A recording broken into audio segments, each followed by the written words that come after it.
Cabras et merci Bonjour, de nous accorder cette interview. merci à vous.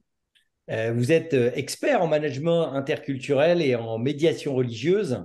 Vous êtes également évidemment professeur associé à l'université Aix-Marseille et vous enseignez à la Sorbonne. Alors, avant de commencer cette interview, pourriez-vous nous dire ce qui vous a amené à vous passionner pour ces sujets? Bien sûr, avec plaisir. Donc, merci de m'accueillir sur votre chaîne. Ce qui m'a amené à me passionner pour ces sujets, je ne l'ai pas choisi.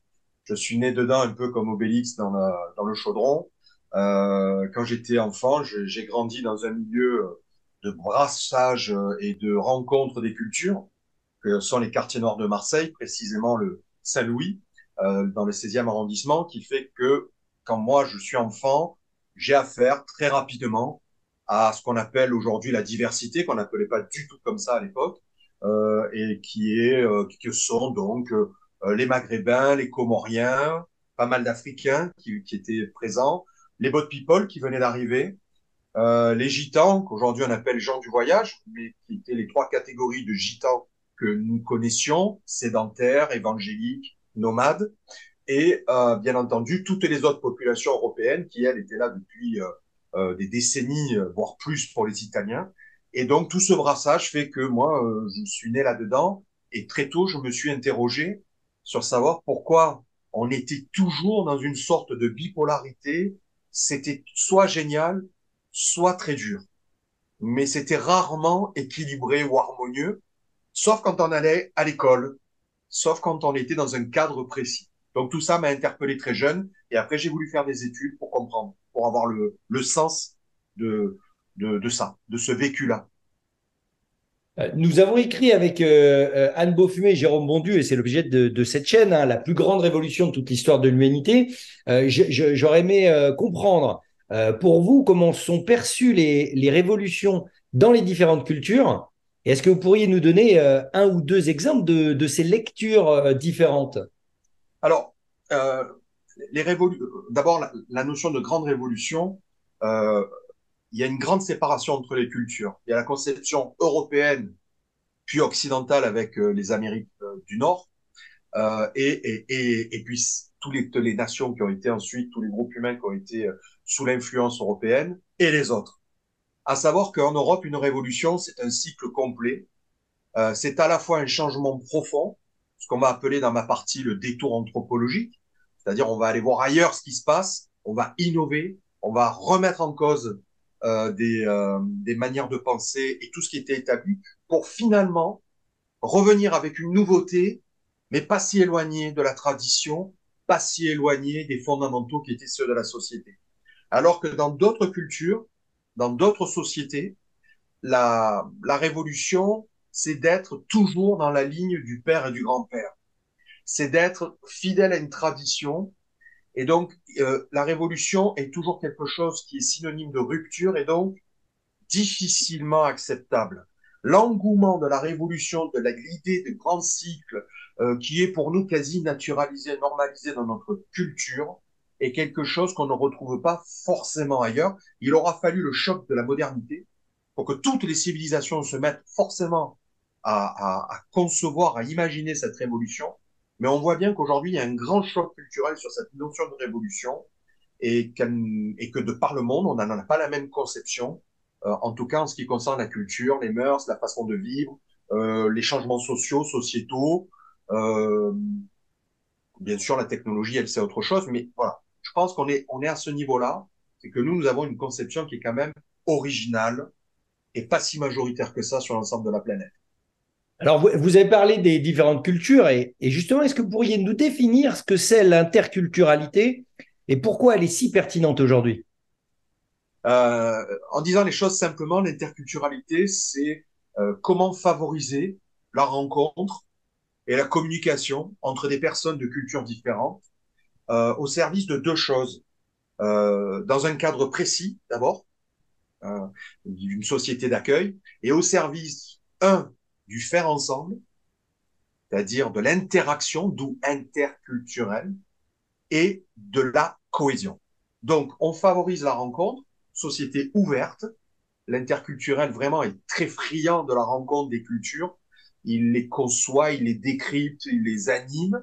Comment on communique quand on n'a pas les mêmes mots, les mêmes sens des choses, mais dans le respect d'un cadre et au service vraiment de la cohésion et pour faire des choses ensemble. Et c'est pour ça que interaction, c'est très important entre personnes. Et la meilleure façon d'interagir, c'est d'œuvrer ensemble. Alors justement, vous parlez des différences culturelles et la différence, et je sais que c'est un sujet que vous abordez dans vos conférences, la langue dans la navigation des interactions interculturelles, enfin, ça a vraiment une importance considérable. Est-ce que vous pourriez nous dire pourquoi?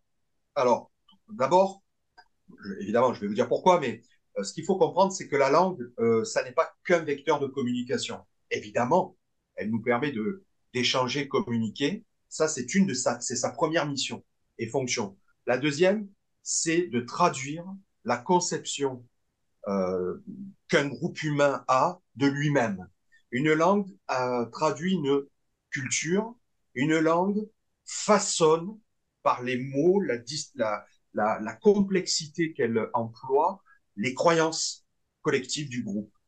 Autrement dit, par exemple, en français, si je prends dans le monde francophone, l'impact de la langue, il est sur le verbe croire. Nous avons trois façons de décliner le croire. Croire en, croire à, croire que. Cette façon de décliner le croire, d'abord, n'est pas propre à toutes les autres langues. Il y a des langues qui le déclinent de deux manières. D'autres qui ont deux verbes pour ça. Un verbe pour la croyance du divin, un verbe pour la croyance profane, par exemple dans le monde arabe. La langue arabe complexe a distingué les deux. Dans la langue française, nous avons trois axes. Et c'est donc quelque chose qui est à la fois fascinant, puisque cette langue très complexe permet d'ouvrir tout le champ. Donc, quand on a trois façons d'aborder une croyance profonde, eh bien, vous voyez bien qu'on a une façon d'aborder la culture très, très complexe et très large, puisque croire en, c'est croire en ce qui nous dépasse. Croire à, c'est avec l'expérience, le vécu. Et croire que, c'est tout ce qui est de l'ordre du logos, de la discussion, de la dialectique. Et nous, Français, sommes champions du monde dans ce sujet-là. Et donc, vous voyez bien que quand on a cette façon de décliner ce qui est une croyance profonde, eh bien, ça impacte la culture, ça impacte nos préférences collectives, ça impacte nos valeurs négociables, non négociables. Et donc, effectivement, l'interculturel, c'est aussi être éminemment attentif à la langue qui est employée. Les Japonais, dans leur langue, ont introduit au fil des siècles les distinctions sociales, ce que nous ne le faisons pas. Et donc, vous voyez, si on ne sait pas ça, bon, il y a les malentendus, les quiproquos, ça c'est basique, tout le monde le comprendra, mais on peut aller vers des choses très graves. Et dernier point, pourquoi la langue est importante? C'est parce qu'elle permet ce qu'on appelle la taxinomie, c'est-à-dire l'art de nommer l'autre, qui peut être quelque chose d'extraordinaire, mais qui peut être quelque chose de meurtrier. Et donc, c'est la raison d'autant plus qu'il faut comprendre qu'une langue façonne une culture, elle ne fait pas que communiquer, elle est structurante. Et ça, il faut être très attentif à ça dans l'interculture. La culture, comme la langue, c'est avant tout l'éducation. Quel rôle joue l'éducation? Je vais aller plus loin, les médias également, dans la formation de nos perceptions interculturelles. Et si on veut aller encore plus loin, comment pensez-vous que la technologie affecte nos interactions et notre compréhension interculturelle? Alors, d'abord l'éducation. Euh, nous sommes, pour pouvoir être éduqués à l'interculturel, et je sais qu'aujourd'hui, dans l'école de la République, on a des programmes qui se disent pas interculturels, mais qui vraiment sont à partir de ces outils-là, ce qui est très intéressant. Quand on veut éduquer à l'interculturel, ça impose quelque chose de à la fois évident et très lourd, pas simple. C'est d'abord de comprendre sa propre culture. Donc, quand on veut éduquer des enfants ou des adultes, hein, les enfants, c'est la pédagogie, les adultes, c'est l'andragogie. Si on veut éduquer des enfants ou des adultes à des interactions avec la culture de l'autre, il faut faire le vieux pari socratique de se connaître soi-même et donc de pouvoir comprendre, décrypter sa propre culture. Donc, ça veut dire que l'éducation, c'est apprendre à comprendre ce qui fait une culture et en particulier, par exemple, la culture française, si je suis en France, la culture chinoise si je suis en Chine. Ou d'autres cultures locales, si on apprend une langue locale, ou peu importe, européenne, etc. Sur ce plan-là, donc l'éducation est fondamentale et, à mon sens, aujourd'hui, très largement insuffisante. Concernant les médias, évidemment, c'est l'effet loupe, c'est l'effet grossissant. Euh, nous apprenons en sciences politiques toujours que l'immédiateté de l'information se fait au détriment de la connaissance. Et donc, de ce fait, les médias qui sont dans l'immédiateté ne servent pas forcément, et c'est peut-être pas leur rôle non plus, la connaissance qu'il faut dans le temps long, appuyé pour comprendre une culture. Donc, les médias, en général, vont montrer le haut de l'iceberg d'une culture, vont montrer ce qui est facile à voir, le visible, mais ne faut pas compter sur eux pour aller chercher l'invisible.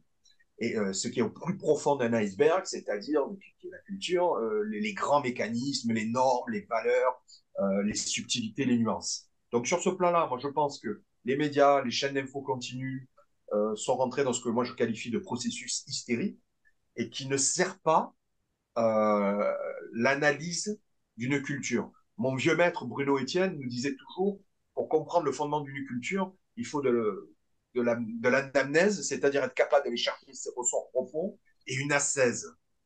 Autant vous dire que les médias sont pas là pour être dans une ascèse. Donc ça, c'est le deuxième point. Quant aux nouvelles technologies, euh, moi je pense que le rapport à l'écran a changé considérablement notre regard sur le monde, mais nos propres enjeux culturels.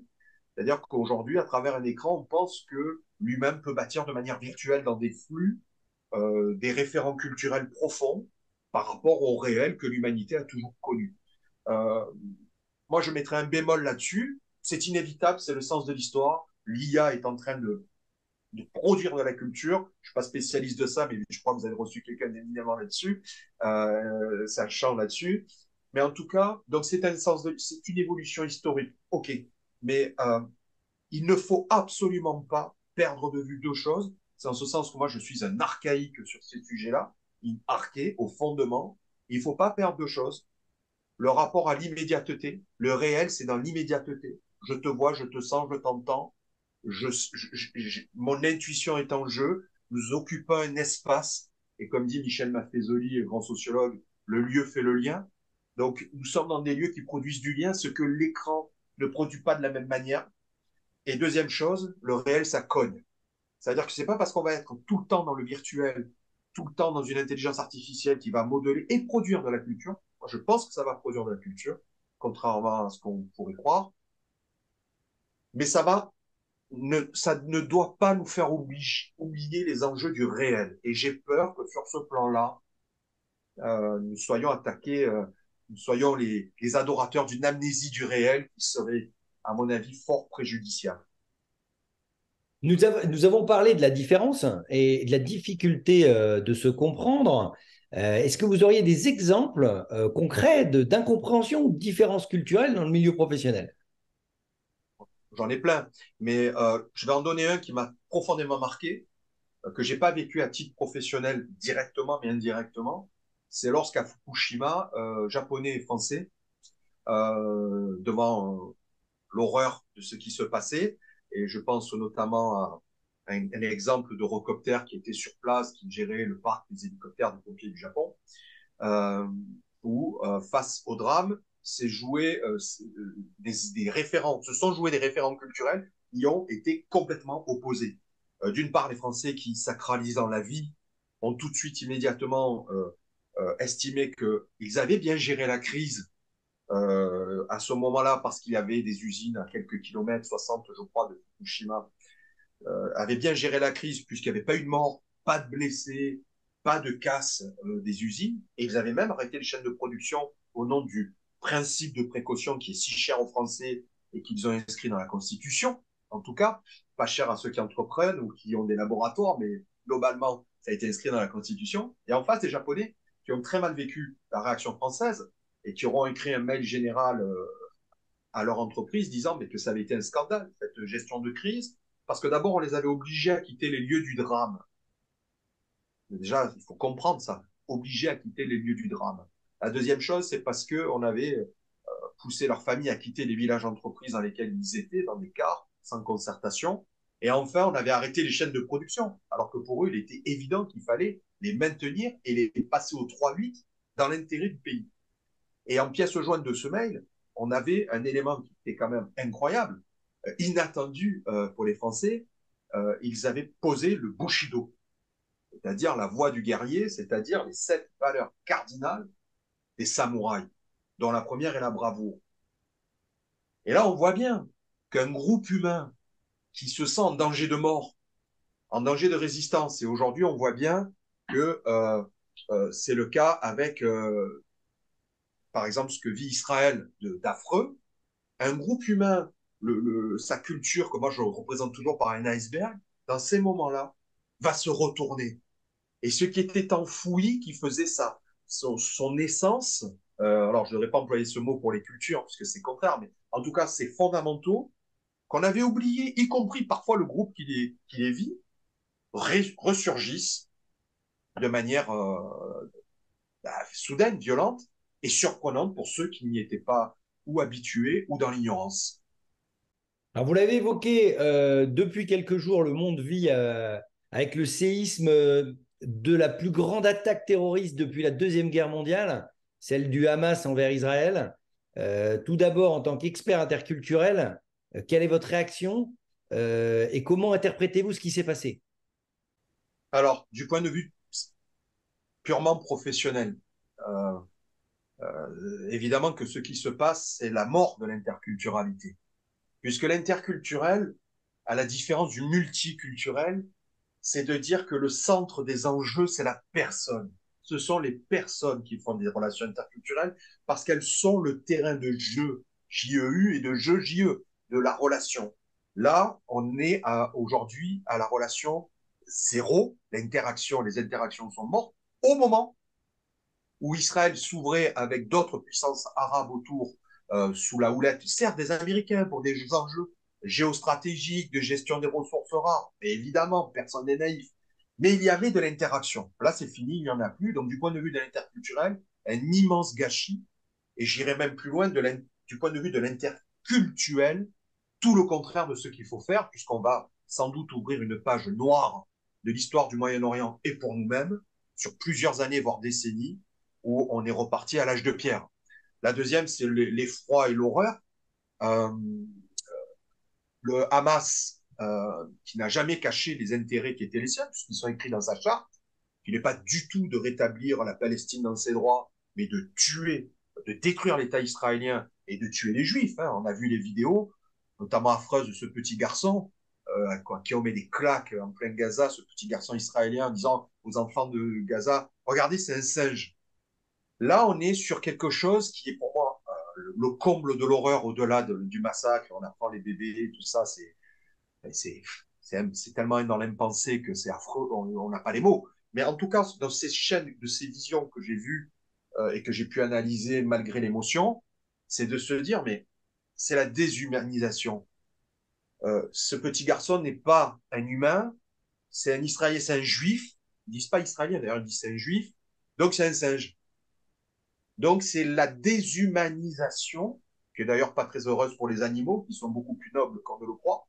Et c'est la déshumanisation. Or, l'interculturel, c'est une pensée certes complexe, pas facile, mais au service du principe d'humanité. C'est-à-dire, pour faire de l'interculturel, il faut faire un pari qui est très simple, c'est l'intelligibilité des rapports sociaux. Je le dis autrement de manière plus familière, ce pari de l'intelligibilité des rapports sociaux et culturels, c'est le pari que l'autre, quel qu'il soit, est intelligible. Ça ne veut pas dire que je le cautionne, que je suis d'accord, que je le... Mais ça veut dire que si il a une façon de faire, c'est que derrière, il y a une généalogie. Derrière, il y a une histoire. Et là, la déshumanisation du massacre de masse du Hamas, c'est l'antithèse absolue d'une relation interculturelle et de la culture. Et pour moi, je pense que leur modèle, ce sont les nazis, parce que quand j'ai vu ce qu'ils ont fait, j'ai pensé à Goebbels qui disait quand j'entends le mot culture, je sors mon revolver. C'est ça. Il y a une culture qui n'était pas la leur, ils ont sorti leur... et ils ont tué des familles entières. Donc pour moi, c'est le comble de l'horreur. Alors, au-delà de l'émotion, évidemment, et de l'horreur qui nous submerge, l'analyse que vous avez un peu commencé à faire sur ce qui se passait avec effectivement Israël et les pays arabes l'entourant, ou que ce soit l'Arabie Saoudite qui est effectivement qui a en son sein les lieux saints justement de l'islam et qui est le pays le plus puissant aujourd'hui économiquement, les relations aussi avec le Maroc les discussions avec le Maroc qui étaient en cours. Est-ce que, quand on sait que l'Iran finance depuis longtemps le Hamas comme le Hezbollah, j'ai envie de vous poser une question très directe. Est-ce que vous pensez que l'Iran est derrière l'offensive terroriste et à quel niveau? Alors, euh, moi, j'ai pas d'informations plus précises que ça, mais j'ai quelque chose à vous raconter. En 2016, j'ai écrit un livre qui s'appelait Méditerranée, les rives de l'espoir, où dans ce livre, j'introduisais euh, la, la note stratégique que m'avait commandée l'Union pour la Méditerranée. Et j'avais fait le tour de certains pays en présentant cette note stratégique qui avait été votée à l'unanimité de l'Union pour la Méditerranée, dont le siège était à Barcelone. Et le pays où j'avais été très mal reçu, c'était Israël. Israël me disant, mais monsieur, vous êtes un doux rêveur, la Méditerranée, ça n'existe pas. Et pour une raison simple, c'est que tant que nous serons là, il y aura un État non méditerranéen, non arabe, la Perse, l'Iran, qui financera tout ce qui peut nous détruire. Et donc, et parce que nous sommes là, et parce que nous n'avons pas l'intention de nous laisser faire et mourir, vous n'avez pas compris que la Méditerranée n'existerait pas. Et cet épisode que j'ai vécu en 2014, puis en 2016 à nouveau, je suis allé 2 fois en Israël, à Tel Aviv et Jérusalem pour ces conférences-là. Moi, j'étais sorti de là en me disant, mais ils sont incorrigibles, ils changeront jamais les Israéliens. C'est l'enfer. Et je m'étais dit, et j'avais pris acte que effectivement, ce n'était pas possible. Hélas, en 2023, on voit bien que effectivement, ils ont eu raison de me dire en tout cas que l'Iran était derrière. Tout porte à croire que le financement, la stratégie qui a été employée samedi par tous ces groupes terroristes ne pouvait pas être fait par le seul Hamas qui n'en avait ni les moyens, ni même, je pense, intellectuellement la possibilité de l'imaginer.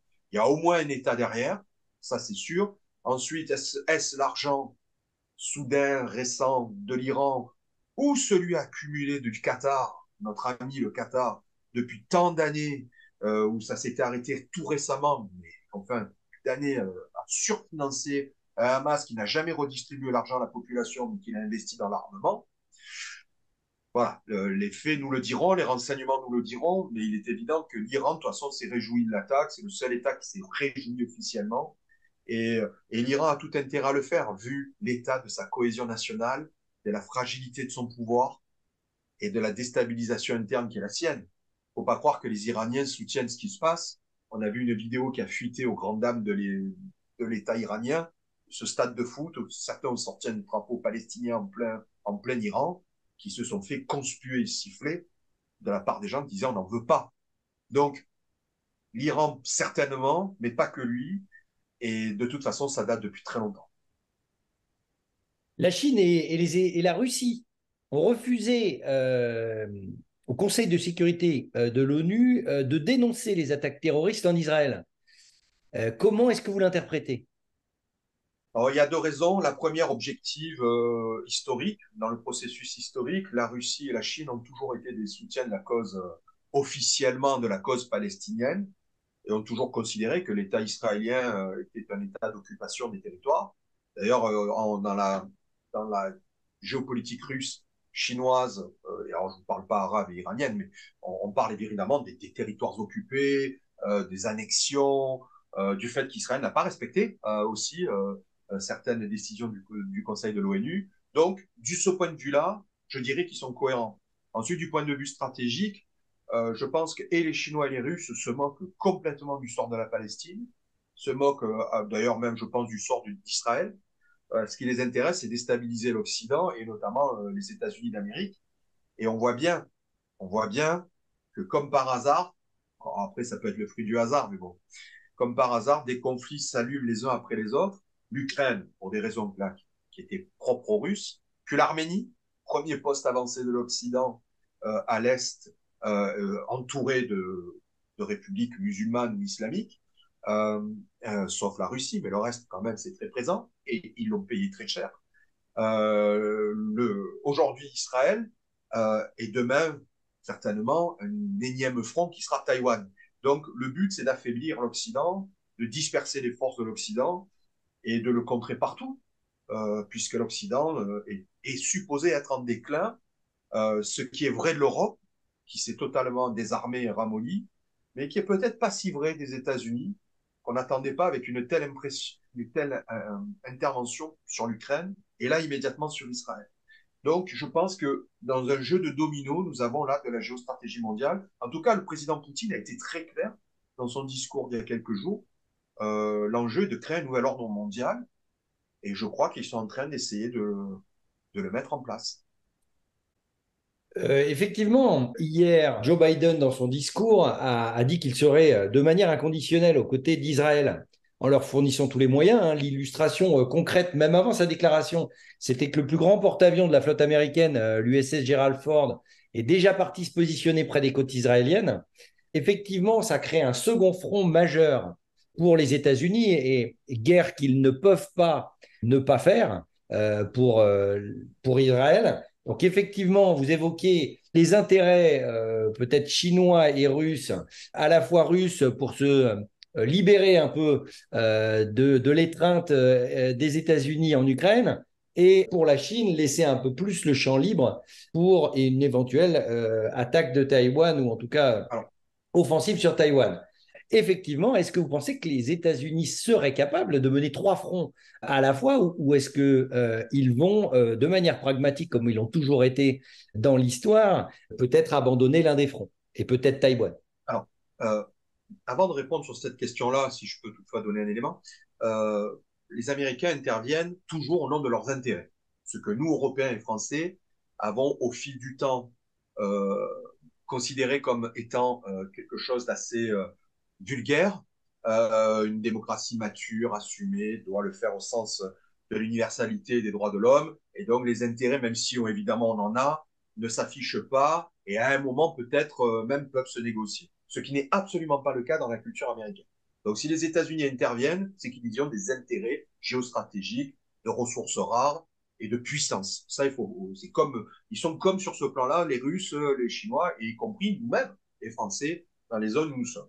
Le deuxième élément qui me semble très important pour revenir au culturel et à l'interculturel, c'est que en Amérique, au-delà de la présence d'une communauté juive très importante, qui a beaucoup fait pour le pays, qui a investi énormément, etc., il y a l'idée que les États-Unis sont la troisième Jérusalem. Il y a eu Jérusalem, la deuxième Jérusalem, c'est Rome, et eux sont la troisième Jérusalem. Et que donc, ils ont un devoir absolu envers la Jérusalem première. Et ça, les Européens, on l'oublie souvent. On ne peut pas comprendre l'attachement viscéral des États-Unis d'Amérique si on ne comprend pas cela. Bien sûr, on va dire oui, il y a le complexe militaro-industriel, etc. Mais c'est la troisième Jérusalem. Et donc, de ce fait, euh, il y a un lien indéfectible qui pourrait nous sembler complètement aberrant. Ils sont loin, qu'est-ce qu'ils ont à faire de 10 millions d'habitants perdus au Moyen-Orient? C'est très important. Si cette Jérusalem-là tombe, alors tout tombe. Et le discours de Biden hier, très intéressant, la dernière phrase, quand il se rapproche du micro et de manière très solennelle dit, ce n'est pas de la politique, c'est le sort du monde qui est en jeu. Et là, on sent qu'il se passe un truc. Il n'est pas dans la com pour faire plaisir. Il se rapproche du micro, il dit ça de manière très solennelle. Parce que pour eux, c'est un jeu de domino. Si Jérusalem tombe, alors la troisième Jérusalem sera affaiblie. Enfin, considérant tous les fronts. Sur le papier, l'armée américaine, aujourd'hui, vous le savez, l'ensemble du budget de la force armée américaine équivaut à l'ensemble de tous les budgets militaires du monde. Côté flotte aéronavale comme navale, personne ne peut rivaliser avec eux. Mais ils ont perdu toutes les guerres qu'ils ont faites. Ils ont perdu l'Afghanistan, ils se sont fait humilier, ils avaient perdu l'Irak, ils ont perdu le Vietnam. Donc pour les Américains, aujourd'hui, c'est très complexe comme situation. C'est que faire seuls, puisqu'ils savent que leurs alliés européens sont très très faibles, on n'a même pas les capacités à se projeter sur un terrain ennemi. Donc, que faire seuls si trois fronts s'ouvrent? Et ils iront là certainement où leurs intérêts majeurs sont en jeu, c'est-à-dire la Chine. Voilà. Ensuite, ils continueront sans doute à financer l'Ukraine tant que le Parlement américain, le Congrès américain sera d'un bord qui le souhaite. Mais à mon sens, ils ne lâcheront pas Israël. Ils ne lâcheront pas Israël pour ces raisons intrinsèques et historiques. Est-ce que nous sommes dans une guerre de leadership ou une guerre de civilisation? Euh, Quand on parle de guerre de civilisation, on est toujours très prudent parce que c'est essentialiser des civilisations, c'est essentialiser des cultures. Raison pour laquelle en 1993, quand Samuel Huntington écrit son livre sur le choc des civilisations, il se fait conspuer en Europe et surtout en France, où on lui dit qu'il a un peu oublié à l'américaine le sens de la nuance. Euh, Ça, donc, il faut avoir ça en tête. Et moi qui travaille dans l'interculturel, je ne peux pas accepter l'essentialisation d'une culture, d'une civilisation. En revanche, mon métier et ma vision des choses m'amènent à prendre très au sérieux des référents culturels puissants qui sont stables dans le temps et qui, eux, à un moment, arrivent à ce qu'on appelle dans le langage, euh, dans ce langage anthropologique et historique, une aporie. C'est-à-dire, on va être face à une impasse où à un moment, des groupes civilisationnels, l'Europe, même si l'Europe c'est très divers, l'Occident, lequel, il y en a tellement, l'Orient, lequel, mais enfin, grosso modo, des grands groupes sur des référents communs vont s'affronter. On voit bien que le grand choc qui arrive, au-delà de la Chine, qui c'est tout à fait autre chose, c'est le choc entre un Occident matérialiste, désacralisé globalement, sauf pour les États-Unis, mais encore, ils sont tellement matérialistes qu'on ne sait plus, face à un islam qui est dans un vitalisme très important, puisque il ne cesse de croître démographiquement, en termes de prosélytisme, en termes de diversité. L'islam, ça n'existe pas. Il y a des islams tellement différents les uns des autres. Et donc, l'islam en général, avec un petit i, la religion, le grand i, l'islam avec un grand i est un système juridique et politique. L'islam avec un petit i, la religion, est très forte, très vitalisée, et connaît un choc considérable en interne, c'est son rapport à la modernité que les musulmans n'ont pas réglé. Et il y a bien entendu une majorité de musulmans qui vivent avec la modernité, mais ça pose d'énormes problèmes, puisque qui dit modernité dit individualisme, qui dit individualisme, droit de l'individu, et donc choc avec ceux de la communauté. Et donc, là, on a un gros sujet, c'est qu'il y a des musulmans qui vont dire, bah, et souvent ce sont les islamistes, qui vont dire, nous vivons un choc des civilisations, c'est exactement la thèse des frères musulmans, entre 1926 et 1928, les Anglais occupent l'Égypte, ils veulent nous changer, ils veulent nous rendre modernes, ils veulent nous enlever notre religion et nos mœurs, choc des civilisations, on se met en ordre de marche et on combat. Et on le voit aujourd'hui en France, les frères musulmans sont très présents, très organisés, dans le caritatif, l'hospitalier, l'éducatif.